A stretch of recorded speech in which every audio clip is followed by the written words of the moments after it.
Hello learners, आप सभी को प्यार भरा नमस्कार। ज्ञानशली क्लासेस में आपका बहुत बहुत स्वागत है। तो पेपर 2 एजुकेशन के यूनिट 9 का लेक्चर नंबर 2 आज मैं लेने वाला हूं। मैम को आज कुछ काम आ गया है, इसलिए ये लेक्चर मुझे लेना पड़ रहा है। तो देखिए, आज हम पढ़ने वाले हैं दो चीज़। पहला है CPM यानी क्रिटिकल पाथ मेथड, हम इसे कहते हैं, और दूसरा है PERT PERT जिसे हम कहते हैं प्रोग्राम इवेल्युएशन रिव्यू टेक्निक।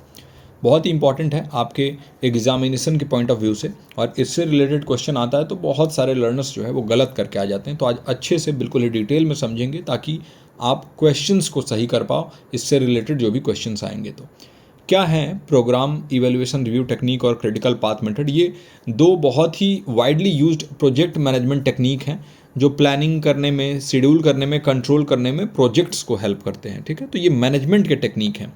अब सबसे बड़ी बात यह है कि मैनेजमेंट के टेक्निक को शिक्षा शास्त्र में यानी एजुकेशन में पढ़ने की क्या ज़रूरत पड़ गई। तो सबसे पहले मैं आपको बता दूं कि देखिए, हमें एजुकेशन में भी कई बार बहुत सारे प्रोजेक्ट पूरा करना पड़ता है, एजुकेशनल प्लानिंग करना पड़ता है, प्रोजेक्ट मैनेजमेंट करना पड़ता है, करिकुलम को डिज़ाइन करना पड़ता है, यानी आपके पाठ्यक्रम को आप डिज़ाइन करते हैं, और इसी में CPM और PERT का आप यूज़ कर सकते हैं। जैसे कि प्रोजेक्ट मैनेजमेंट में आप कर सकते हैं, है ना। लार्ज स्केल प्रोजेक्ट्स बना रहे हैं, जैसे आप नए फैसिलिटीज़ बना रहे हैं, साइंस फेयर्स, ग्रेजुएशन सेरेमनी आप करवा रहे हैं, उसमें आप यूज़ कर सकते हैं। इसके साथ साथ आप कोई भी प्लानिंग, शेड्यूलिंग करने के लिए, कंट्रोलिंग करने के लिए इसका यूज़ कर सकते हैं। करिकुलम प्लानिंग और डेवलपमेंट में कई बार आप पाठ्यक्रम जो होता है ना, पाठ्यक्रम को प्लान करते हैं, डेवलप करते हैं, तो उसमें भी आप यूज़ करते हैं इस CPM और PERT को। आप क्या कर सकते हैं, जो भी आपके टास्क हैं उसको ब्रेक डाउन कर सकते हैं सीक्वेंस में, और ये पता लगा सकते हैं कि कितना समय कौन कौन से पार्ट में लगने वाला है, जिससे कि स्मूथली आप जो है टाइमली अपने करिकुलम को डेवलप कर पाएँ। तो ये जो है मेनली टाइम मैनेजमेंट के लिए और रिसोर्स को ऑप्टिमली यूज़ करने के लिए यूज़ किया जाता है।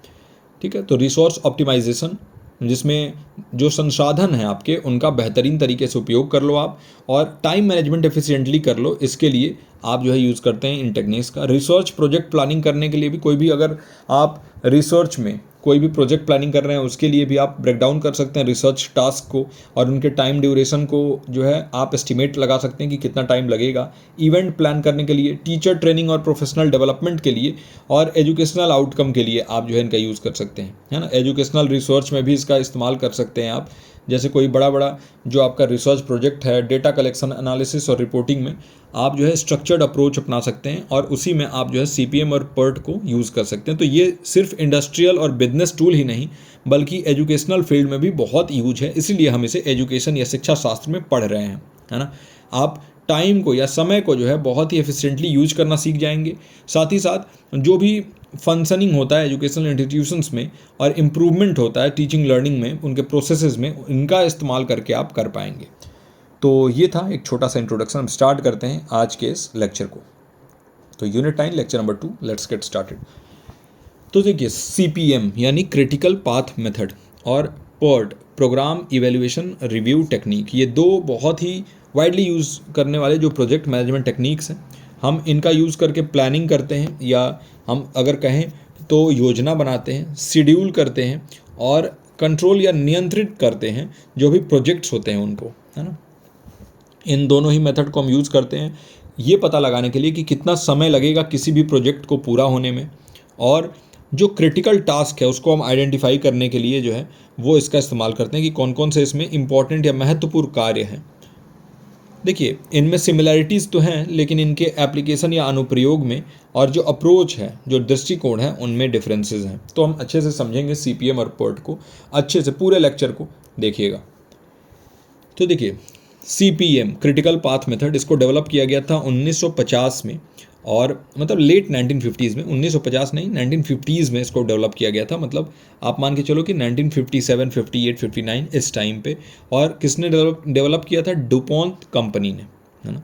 और इसको यूज़ किया जाता है प्रोजेक्ट्स में जहाँ पर टास्क के ड्यूरेशन जो है वो मालूम होता है हमें, और इसे हम प्रेडिक्ट कर सकते हैं। मतलब जो भी आप ऐसा परियोजना है, कोई प्रोजेक्ट है, और उसमें आपको मालूम है कि हाँ कितना समय इसमें लगना है, ये चीज़ वह बिल्कुल निश्चित है, प्रिडिक्ट कर सकते हैं, तो इसमें आप क्रिटिकल पाथ मेथड को यूज़ करते हैं। ये एक नियतिवादी मॉडल है, एक डिटर्मिनिस्टिक मॉडल है। इसका मतलब क्या है कि ये मानता है कि गतिविधि के समय निश्चित और ज्ञात है ना। यानी कि जो एक्टिविटी का टाइम है ना ये फिक्स्ड है और नोन है, तो इसलिए हम इसे कहते हैं डिटर्मिनिस्टिक मॉडल, क्योंकि इसमें हमें पता है कि हाँ कितना टाइम लगने वाला है एक प्रोजेक्ट को कंप्लीट होने में। क्रिटिकल पाथ मेथड फोकस करता है एक क्रिटिकल पाथ या महत्वपूर्ण पथ को फाइंड आउट करने में, जो लॉन्गेस्ट सीक्वेंस होगा एक्टिविटीज़ का, है ना, और ये पता लगाने की कोशिश करता है कि मिनिमम टाइम एक प्रोजेक्ट को पूरा होने में कितना लगेगा, है ना। तो CPM के थ्रू हम ये पता लगा सकते हैं। PERT को देखें तो प्रोग्राम इवेल्यूएशन रिव्यू टेक्निक, इसको डेवलप किया गया था US नेवी द्वारा पोलरिस मिसाइल प्रोग्राम के लिए, है ना, याद रखिएगा US नेवी द्वारा PERT को यूज़ किया गया था, डेवलप किया गया था। और इसको जो है हम टास्क ड्यूरेशन जहाँ पर अनसर्टेन हो, जहाँ हमें पता ना हो कि कोई भी टास्क है तो उसको पूरा होने में कितना समय लगेगा, ये अनिश्चित हो, तो वहाँ पर हम इसका यूज करते हैं। ये एक प्रोबेबिलिस्टिक मॉडल है, जहाँ पर वो डिटर्मिनिस्टिक मॉडल था, वो नियतिवादी था, तो ये क्या है, एक संभावित मॉडल है जिसमें 3 समय अनुमान, है ना, इसमें क्या कहते हैं 3 टाइम एस्टिमेट हम यहाँ पर लेते हैं। यहाँ पर 3 टाइम बताया जाता है, एक तो होता है ऑप्टिमिस्टिक टाइम, एक होता है मोस्ट लाइकली टाइम और एक होता है पेसिमिस्टिक टाइम, यानी आशावादी कि मतलब इतने दिनों में इसको पूरा कर लेना है, ये सबसे जो है अच्छा यानी सबसे कम समय में पूरा होने वाला, हम इसे कहते हैं आशावादी। सबसे अधिक संभावना मतलब ज़्यादातर है कि हाँ इतने समय में पूरा हो जाएगा, इसे हम कहते हैं मोस्ट लाइकली। और सबसे ज़्यादा समय जो लेता है वो होता है निराशावादी या पेसिमिस्टिक टाइम जिसे हम कहते हैं। तो 3 मॉडल पे ये काम करता है, 3 टाइम एस्टिमेट इसके होते हैं। PERT को हम रिसर्च और डेवलपमेंट में R&D प्रोजेक्ट्स में यूज़ करते हैं, जहाँ पर जो टाइम एस्टिमेट होता है ना वो हाई होता है और हमें पता नहीं होता है कि कितना समय लग जाएगा किसी भी प्रोजेक्ट को या परियोजना को पूरा होने में। अब हम कुछ इम्पॉर्टेंट कॉन्सेप्ट्स देख लेते हैं CPM और PERT के, है ना, कुछ टर्म्स देख लेते हैं।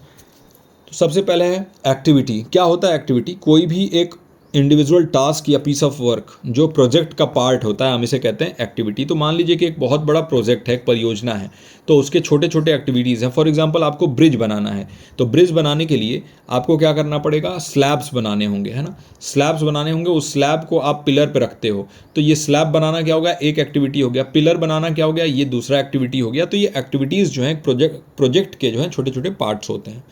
फिर इवेंट या माइलस्टोन किसे कहते हैं?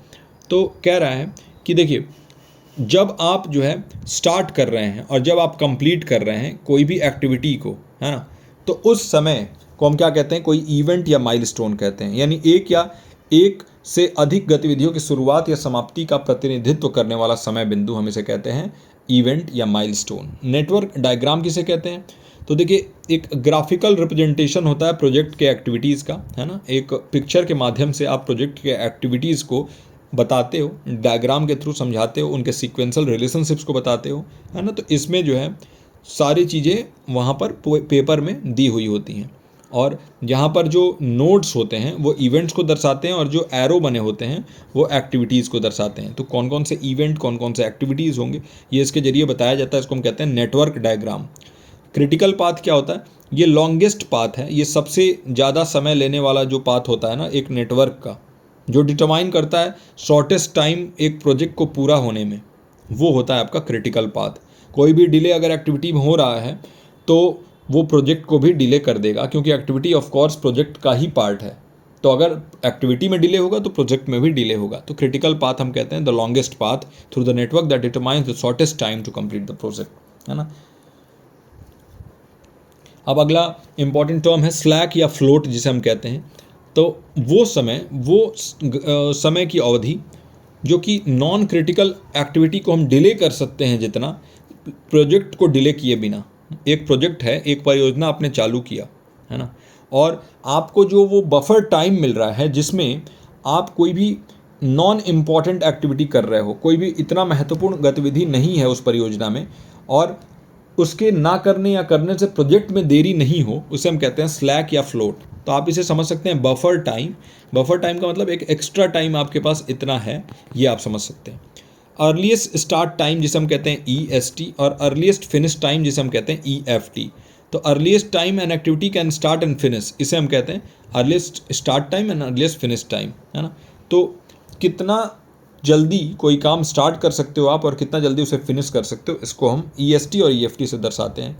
लेटेस्ट स्टार्ट टाइम और लेटेस्ट फिनिश टाइम मतलब क्या होता है कि नवीनतम समय कोई भी गतिविधि परियोजना में देरी किए बिना शुरू और समाप्त होने के लिए। तो कोई भी अगर एक्टिविटी है उसको स्टार्ट या फिनिश करना बिना किसी डिले के प्रोजेक्ट में, तो हम इसके कहते हैं latest start time and latest finish time, LST and LFT।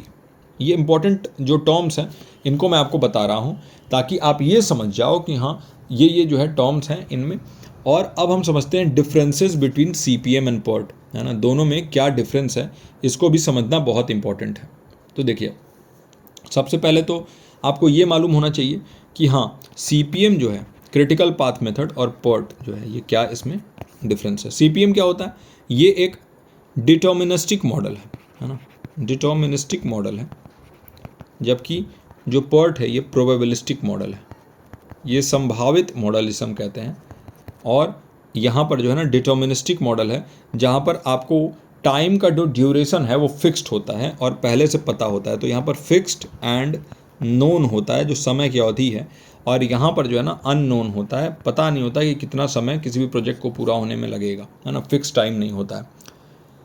Okay, now अब अगला देखें तो देखिए टाइम एस्टिमेट का हमने बात कर लिया। इसमें सिंगल एस्टिमेट होता है हर एक्टिविटी के लिए, है ना, एक ही टाइम होता है, सिंगल एस्टिमेट होता है, फिक्स टाइम होता है।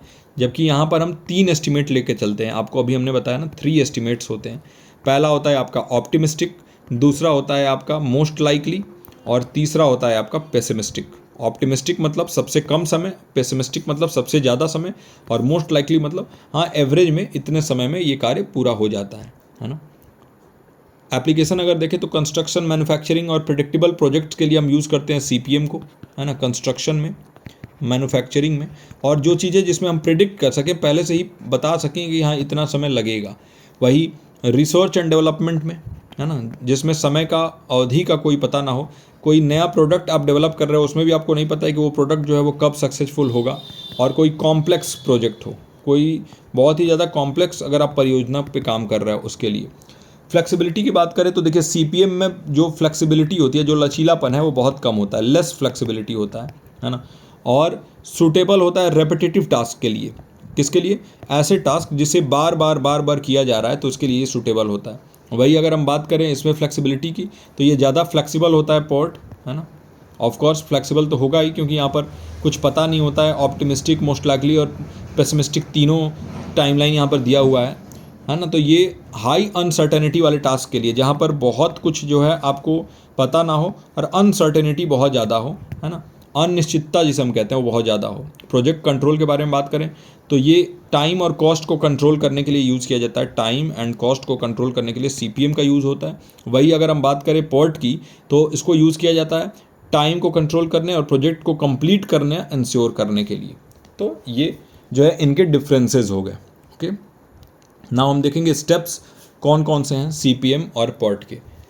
तो देखिए CPM के स्टेप्स देखते हैं क्रिटिकल पाथ मेथड के। सबसे पहले तो आप एक्टिविटीज़ को लिस्ट करते हैं, आइडेंटिफाई करते हैं सभी एक्टिविटीज़ को और उनको लिस्ट बनाते हैं, और जो भी प्रोजेक्ट में आपके एक्टिविटीज़ आने हैं यहाँ पर आप लिस्टेड उसे कर देते हैं। फिर सीक्वेंस करते हैं। देखिए हर एक्टिविटी का एक टाइम है कि हाँ किसको कब करना है पूरा, है ना। कि पहले आप इसको करोगे फिर इसको करोगे, तो यानी कि पहले आप मान लीजिए कि एक ब्रिज बना रहे हैं तो सबसे पहले आप पिलर रेडी करेंगे, है ना। पिलर रेडी करने के बाद ही तो यहाँ पर स्लैब, जो भी स्लैब आएगा वो उसको बनाओगे आप। तो सीक्वेंस करोगे एक्टिविटीज़ को, कौन सा एक्टिविटीज़ को कब करना है ना। फिर एक नेटवर्क डायग्राम बनाओगे जहाँ पर आप रिलेशनशिप शो करोगे कि जो भी एक्टिविटीज़ हैं वो उनका आपस में क्या रिलेशनशिप है ना। और इसके साथ साथ जो भी आपके नए टास्क हैं उनको भी वहाँ पर आप दर्शाओगे एक ग्राफिक रिप्रेजेंटेशन के थ्रू, एक पिक्चर के थ्रू। फिर आप क्या करोगे, हर एक्टिविटी ड्यूरेशन का एक टाइम एस्टिमेट बताओगे, है ना। एक टाइम ड्यूरेशन असाइन कर दोगे कि हाँ इस टाइम ड्यूरेशन में, इस समय अवधि में इस एक्टिविटी को पूरा कर लेना है ना। और ये नोन इन्फॉर्मेशन होगा, पहले से आपको पता होगा कि ये जो गतिविधि है वो कितना टाइम लेने वाला है। फिर आप क्रिटिकल पाथ आइडेंटिफाई करोगे, यानी कि इसमें आप क्या करोगे, आप सबसे कम समय, जो latest start and finish time जिसे हम कहते हैं, हर एक्टिविटी के लिए आप फाइंड आउट करोगे और क्रिटिकल पाथ को फाइंड आउट करोगे कि हाँ सबसे कम समय में कैसे उसे पूरा किया जा सकता है। फिर प्रोजेक्ट ड्यूरेशन के बारे में यहाँ पर आप बताओगे कि ओवरऑल प्रोजेक्ट को पूरा होने में कितना समय लगेगा। तो लेंथ आप बताओगे क्रिटिकल पाथ का कि हाँ कितना समय लगना है, और फिर आप मॉनिटर करोगे प्रोग्रेस को, लगातार आप ट्रैक करोगे प्रोजेक्ट के प्रोग्रेस को, और अगर उसमें एडजस्टमेंट की नेसेसिटी है तो वहाँ पर आप एडजस्टमेंट भी करोगे, वहाँ पर आप जो है ना समायोजन भी उसमें करोगे। अब हम देख लेते हैं पॉट के स्टेप्स को। तो सबसे पहले यहाँ पर क्या करोगे, एक्टिविटीज़ को लिस्ट करोगे, यहाँ पर भी जैसे उसमें किया था, सबसे पहले आइडेंटिफाई करना और सारे एक्टिविटीज़ को लिस्ट कर देना। सीक्वेंस में यहाँ पर भी आप लगाओगे उसको, करेक्ट ऑर्डर में यहाँ पर भी लगाओगे। फिर नेटवर्क डायग्राम यहाँ भी रेडी करना है, जिसमें आप एक्टिविटीज़ को और जो भी डिपेंडेंसीज़ हैं उनको एक डायग्राम के थ्रू, एक ग्राफिकल रिप्रेजेंटेशन के थ्रू दर्शाओगे। हर एक्टिविटी के लिए टाइम एस्टिमेट करोगे, और वहाँ पर देखिए याद रखिएगा कि CPM में एक ही टाइम होता है, सिंगल टाइम, है ना, एक ही टाइम बताते हो, और वो भी आपको पता होता है, नोन होता है ना, पहले से आपको पता है। वही जो PERT है इसमें आपको पहले से पता नहीं है, अननोन है। समय जो है, समय की अवधि आपको पता नहीं है कि वो प्रोजेक्ट या फिर एक्टिविटी कितना समय लेगा। तो यहाँ पर आप 3 टाइम बताते हो। एक है ऑप्टिमिस्टिक टाइम, जिसे आप O से दर्शा रहे हो, ये शॉर्टेस्ट, ये सबसे कम समय जो एक एक्टिविटी को लगेगा पूरा होने में, उसके लिए। मोस्ट लाइकली टाइम, ये मोस्ट प्रोबेबल टाइम है ना, एवरेज पे इतना लगता आया है तो आप मोस्ट प्रोबेबली इसको लेके चलोगे और इसको M से दर्शाओगे। और पेसिमिस्टिक टाइम, यानी जो सबसे ज़्यादा समय एक एक्टिविटी को पूरा होने में लग सकता है, वो भी आप बताओगे। तो तीनों यहाँ पर बताओगे, आशावादी, सर्वाधिक संभावित और निराशावादी, तीनों समय। और आशावादी को O से, मोस्ट लाइकली या सर्वाधिक संभावित समय को M से, और पेसिमिस्टिक या निराशावादी समय को P से आप दर्शाते हो।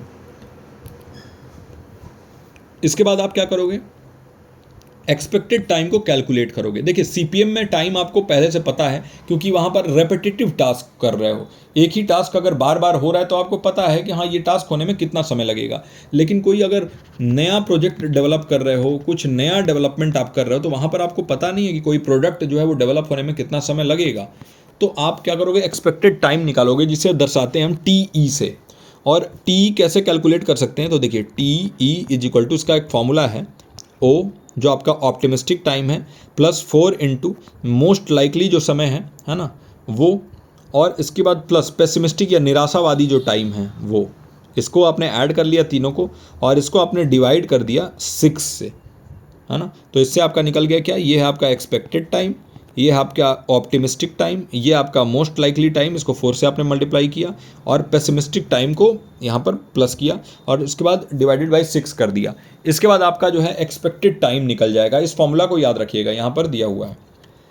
फिर आप क्रिटिकल पाथ को डिटरमाइन करोगे कि सबसे जो जल्दी एक एक्टिविटी को पूरा होने में कितना समय लग सकता है। लेटेस्ट टाइम हर एक्टिविटी के लिए आप पता लगाओगे और क्रिटिकल पाथ को आइडेंटिफाई करोगे, है ना। और फिर आप क्या करोगे, प्रोजेक्ट कंप्लीशन को इवेलुएट करोगे, है ना, कि परियोजना जो है वो पूर्ण हुआ तो उसका इवेलुएशन करोगे। आप स्टैटिस्टिकल एनालिसिस करोगे ये पता लगाने के लिए कि जो प्रोजेक्ट है उसको कंप्लीट होने में एक सर्टेन टाइम फ्रेम में कितना समय लग सकता है ना। एक निश्चित समय सीमा के भीतर परियोजना को पूरा करने की संभावना निर्धारित करने के लिए सांख्यिकीय विश्लेषण का उपयोग करोगे आप। तो ये जो है आप देख रहे हो कि इसमें मैथमेटिक्स का बहुत यूज़ हो रहा है। इसमें हम जो है प्रोबेबिलिटी के ऊपर काम कर रहे हैं, जबकि उसमें डिटरमाइंड है CPM में, उसमें पहले से ही हमने सब कुछ डिसाइड कर रखा है, और इसीलिए ये ज़्यादा लचीला है, ये ज़्यादा फ्लेक्सिबल होता है PERT, और वहीं जो CPM है वो कम लचीला है और वो ज़्यादा रिजिड होता है। क्रिटिकल पाथ को समझते हैं हम। तो देखिए क्रिटिकल पाथ एक बहुत इंपॉर्टेंट कॉन्सेप्ट है, CPM और PERT दोनों में आता है ये, और ये शॉर्टेस्ट टाइम या सबसे कम समय अवधि जो लगता है एक प्रोजेक्ट को कंप्लीट होने में, उसके बारे में बात करता है। क्रिटिकल पाथ जो है एक्टिविटीज़ से मिलके बना होता है। और देखिए अगर हम बात करें तो इसमें जीरो स्लैक या नो फ्लेक्सिबिलिटी इन टाइमिंग, और ये एक दूसरे के ऊपर डिपेंडेंट होता है और डायरेक्टली इफेक्ट करता है प्रोजेक्ट के कंप्लीशन टाइम को, है ना। ऐसे एक्टिविटीज़ जो है इनको पूरा होने में कितना कम समय लगेगा, इसी के बारे में बात करता है क्रिटिकल पाथ। तो ये तीनों एक्टिविटीज़ के बारे में बात हो रहा है कि जीरो स्लैक हो, है ना, एक्टिविटीज़ को जो है कोई फ्लेक्सिबिलिटी नहीं होगी टाइमिंग में, एक दूसरे के ऊपर जो है डिपेंडेंट रहेंगे ये एक्टिविटीज़, और डायरेक्टली इफेक्ट करेंगे projects completion time. Of course अगर एक्टिविटी बनाने में अगर आपको पूरा करने में देरी होगा तो प्रोजेक्ट पूरा होने में भी देरी होगा ही। तो कह रहा है कि delays in any activity on the critical path will call delays in entire project. Of course क्योंकि एक्टिविटी पार्ट है किसका, प्रोजेक्ट का, परियोजना का पार्ट है एक्टिविटी, और इसीलिए अगर कोई डिले होता है एक्टिविटी में तो वो क्रिटिकल पाथ में भी डिले माना जाएगा। तो क्रिटिकल पाथ जो होता है ना, इसको आइडेंटिफाई करना, प्रोजेक्ट मैनेजर्स को हेल्प करता है कि वो एक्टिविटीज़ को प्रायोरिटाइज करें कि कौन सा एक्टिविटी पहले करना है, उसको सीक्वेंस में लगाएं और फिर उसके हिसाब से जो संसाधन है उसको एफिशिएंटली एलोकेट करें कि किसमें कितना संसाधन देने की आवश्यकता है। ठीक है, तो क्रिटिकल पाथ इसलिए इंपॉर्टेंट है फाइंड आउट करना। एग्जाम्पल देख लीजिए क्रिटिकल पाथ का। तो एक सिंपल प्रोजेक्ट जो है उसको कंसिडर करिए जिसमें 5 एक्टिविटीज़ हैं। फॉर एग्जांपल कोई भी एक प्रोजेक्ट एक परियोजना बना रहे हो जिसमें ये परियोजना 5 एक्टिविटीज़ से मिलकर बना है। पहला एक्टिविटी है ए, इसको 3 दिन कंप्लीट होने में लगता है। दूसरा एक्टिविटी है बी, जिसको कंप्लीट होने में 2 दिन लगता है, लेकिन ये ए के ऊपर डिपेंडेंट है। फिर तीसरा एक्टिविटी है सी, जो कि 4 दिन लगेगा, लेकिन ये भी ए के ऊपर डिपेंडेंट है। चौथा है डी, जो 1 दिन लगेगा, ये भी डिपेंडेंट है बी के ऊपर। और पांचवा है ई, जिसको 2 दिन कंप्लीट होने में लगेगा, ये डिपेंडेंट है सी और डी के ऊपर। अब एक चीज़ देखिए कि ये पांचों जो है एक्टिविटीज़ हैं, लेकिन हमें क्रिटिकल पाथ अगर फाइंड आउट करना है ना, तो हमें ये देखना होगा कि जो सबसे ज़्यादा समय, लॉन्गेस्ट टाइम इस प्रोजेक्ट को कंप्लीट होने में लगेगा, अगर हम कौन कौन से एक्टिविटीज़ को लेंगे तो वो होगा, है ना। तो यहाँ पर देखिए कि ए को पूरा होने में 3 दिन लग रहा है, और वही सबसे इनमें ज़्यादा कौन ले रहा है, सी भी डिपेंडेंट है किस पे, ए पे, और सी में कितना लग रहा है, 4 दिन, तो मतलब 7 दिन। देखिए सारे एक्टिविटीज़ को पूरा करना तो ज़रूरी है ही, लेकिन अगर हम सबसे ज़्यादा वाला निकाल लें तो हमें मिनिमम टाइम निकल जाएगा। कैसे? क्योंकि देखिए एक्टिविटीज़ को तो पूरा ही करना पड़ेगा, लेकिन कम से कम समय अवधि में अगर करना है आपको, तो इसके लिए जो मैक्सिमम इन टास्क को पूरा करने में जो यहाँ पर मैक्सिमम टास्क कंप्लीट हो जाए, उतने दिन को हम यहाँ पर काउंट कर लेंगे। तो ध्यान से देखिए, पहला टास्क जिसके ऊपर सब डिपेंडेंट है वो तो ए है, तो 3 दिन तो लगने ही लगने हैं, तो आपने 3 लिख लिया यहाँ पर, 3 प्लस करिए। अब देखिए बी भी डिपेंडेंट है ए पे और सी भी डिपेंडेंट है ए पे, लेकिन जो बी है ये भी काम करेगा ए के बनने के बाद ही, लेकिन ये 2 दिन लेगा और ये 4 दिन लेगा। तो इसको तो हम ले लेते हैं, क्योंकि अगर हम 4 वाला लेंगे तो 2 वाला भी उसके अंदर आ ही जाएगा, तो यहाँ पर 4 लिख लेते हैं, है ना। और प्लस यहाँ पर देखिए ये बी के ऊपर डिपेंडेंट है कि बी अगर बन जाएगा तो 1 दिन ये लेगा पूरा होने में डी, और वही अगर ये कह रहा है कि सी और डी अगर बन जाएगा तो ये 2 दिन लेगा एक्स्ट्रा। तो यानी कि हम ये देख लेते हैं कि सी और डी बनने के बाद, यानी ये दोनों को ही कंसिडर कर रहा है, तो ये 2 दिन और ले लो, तो यहाँ पर लिख लो +2, तो यानी कि यहाँ पर आ गया 3 + 4 7 + 2 9। तो यानी कि ये जो 9 डेज़ है ना, ये लॉन्गेस्ट टाइम है कंप्लीट होने में, और इसलिए हमारा जो क्रिटिकल पाथ है वो बता रहा है कि 9 दिन का जो है एस्टिमेट यहाँ पर हो रहा है ना। अब हम देखते हैं टाइम एस्टिमेट पर्ट में। तो पर्ट में जो है टाइम एस्टिमेट जो है ये अनसर्टेन होता है, आपको पता नहीं होता है पहले से कि हाँ टाइम जो है वो कितना होगा। तो हम 3 टाइप के एस्टिमेट यहाँ पे करते हैं। पहला है ऑप्टिमिस्टिक टाइम, जो आशावादी समय। दूसरा है मोस्ट लाइकली टाइम या सर्वाधिक संभावित समय। तीसरा है पेसिमिस्टिक टाइम या फिर निराशावादी समय, जिसके बारे में हमने बात कर लिया है। तो द बेस्ट केस सिनेरियो मतलब सबसे अच्छे तरीके से हर चीज़ अपने समय अवधि से अगर पूरा होता है और हर चीज़ बिना किसी रुकावट के चल रहा होता है स्मूथली, तब ऑप्टिमिस्टिक टाइम पे हम पूरा कर लेंगे, तो ये समय जो है वो यूज़ आ जाएगा। फिर मोस्ट लाइकली मतलब नॉर्मल टाइम, कोई भी टिपिकल कंडीशन के लिए हो सकता है कुछ प्रॉब्लम ही आ जाए मशीन में, लेकिन वो प्रॉब्लम हर बार आ ही जाता है लगभग, तो मोस्ट लाइकली वाले में पूरा होगा। लेकिन वर्स्ट केस सिनेरियो हो गया, कोई मशीन बहुत ज़्यादा डैमेज हो गया, उसको पूरा करने में बहुत समय लग गया, हर चीज़ ही गलत हो गया, तब भी इतने समय में पूरा हो जाना चाहिए, वो पेसिमिस्टिक टाइम होता है। इन तीनों ही एस्टिमेट्स को हम यूज़ करते हैं एक्सपेक्टेड टाइम या TE निकालने के लिए। हमने फॉर्मूला ऑलरेडी देखा है कि कैसे हम एक्सपेक्टेड टाइम निकालते हैं। हर एक्टिविटी को हम कैलकुलेट करने हैं इसी फॉर्मूला से, और इससे जो है हमें ये पता चल जाता है कि हाँ जो टास्क ड्यूरेशन है उसको पूरा होने में कितना समय लगेगा, और एक रियलिस्टिक प्रोजेक्ट कंप्लीशन एस्टिमेट हम दे पाते हैं कि प्रोजेक्ट को, परियोजना को पूरा होने में कितना समय लग सकता है ना, ये हम बता पाते हैं। अब हम कुछ फ़ायदे और नुकसान देख लेते हैं CPM के। तो देखिए क्रिटिकल पाथ मेथड आप अगर यूज़ कर रहे हैं तो इसके फ़ायदे क्या हैं। एक तो ये टाइम कॉस्ट ट्रेड ऑफ पे फोकस करता है कि समय और कॉस्ट, क्योंकि आप अगर समय बचा लोगे तो आप पैसे भी बचा लोगे, तो इसलिए CPM इसके ऊपर यूज़ करता है। कम से कम समय अवधि में आपको सारे ही टास्क अगर कंप्लीट कर ले रहे हो तो ये आसान है इसको इम्प्लीमेंट करना, इसको समझना प्रोजेक्ट्स के लिए, क्योंकि यहाँ पर प्रेडिक्टेबल टास्क हैं, पहले से जो है चीज़ें प्रेडिक्टेबल हैं, आप जो है इसमें अनुमान लगा सकते हैं कि हाँ क्या क्या हो सकता है ना, अनप्रेडिक्टेबल नहीं है। और रिसोर्स एलोकेशन में बहुत हेल्प करता है, और टास्क को आइडेंटिफाई करने में कि जो प्रोजेक्ट को कंप्लीट होने के लिए कौन कौन से टास्क जरूरी हैं, इनको आइडेंटिफाई करने में ये हेल्प करता है। तो ये CPM के एडवांटेज हो गए, ये फ़ायदे हो गए। अगर इसके डिसएडवांटेज के बारे में बात करें तो देखिए ये फिक्स्ड टाइम दे देता है। कई बार जो है ना फिक्स टाइम काम नहीं आता, हो सकता है कि वर्स्ट के सिनेरियो में कुछ हो जाए, है ना। तो सभी टाइप के प्रोजेक्ट्स के लिए ये हेल्पफुल नहीं है। इसमें फ्लेक्सिबिलिटी या लचीलापन नहीं होता है और इसीलिए अनसर्टेनिटी से ये डील नहीं कर सकता है। तो ऐसे प्रोजेक्ट्स जहाँ पर काफ़ी अनसर्टेनिटीज़ हैं वहाँ पर हम इसको यूज़ नहीं कर सकते। रिसर्च एंड डेवलपमेंट प्रोजेक्ट्स में भी नहीं यूज़ कर सकते क्योंकि वहाँ पर कुछ भी सर्टेन नहीं होता है, हर चीज़ जो है नए तरीके से कर रहे हैं। तो ये इसके डिसएडवांटेज हो गए, हिंदी में यहाँ पर दिया हुआ है। अब हम देख लेते हैं एडवांटेज और डिसएडवांटेज PERT के, है ना। तो PERT के क्या एडवांटेज हैं। सबसे पहला तो है कि देखिए ये अनसर्टेनिटी के बारे में बता देता है, एक्टिविटी ड्यूरेशन के बारे में बता देता है, किसके जरिए, एक एस्टिमेट बता देता है ना। ऑप्टिमिस्टिक टाइम बता देगा, मोस्ट लाइकली टाइम बता देगा और पेसिमिस्टिक टाइम बता देगा, है ना। एस्टिमेटेड टाइम भी बता देता है ये। फिर एक प्रोबेबिलिटी दे देता है, एक अनुमान आप लगा लेते हो कि एक प्रोजेक्ट को कंप्लीट होने में कितना समय लगेगा, भले ही उसमें बहुत सारे अनसर्टेनिटीज़ भी आ जाएं।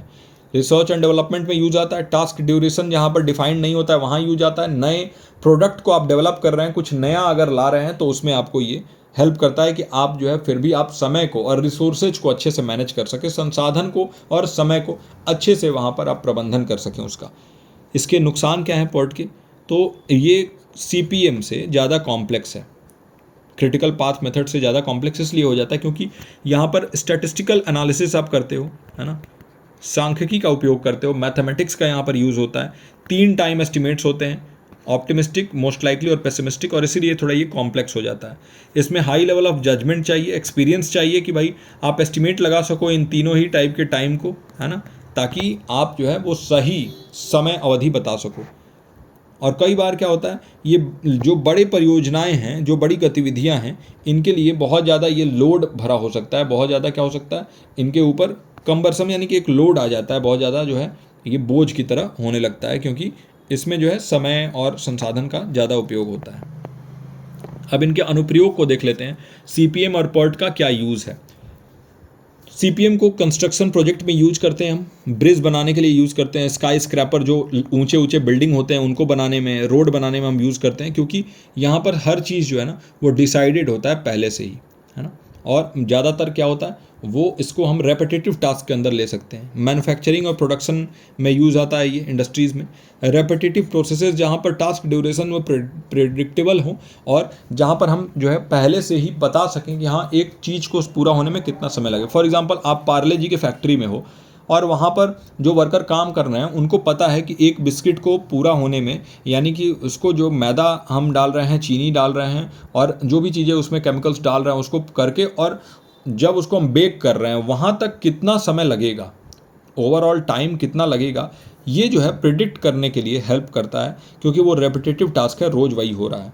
इवेंट को मैनेज करने में और लॉजिस्टिक्स को प्लान करने में, है ना, कोई भी चीज़ एक जगह से दूसरी जगह आपको भेजना है, कोई भी आप जो है चीज़ें जो स्टोर में अपने रखवा रहे हो, इन सभी चीज़ को करने में CPM critical path method use होता है।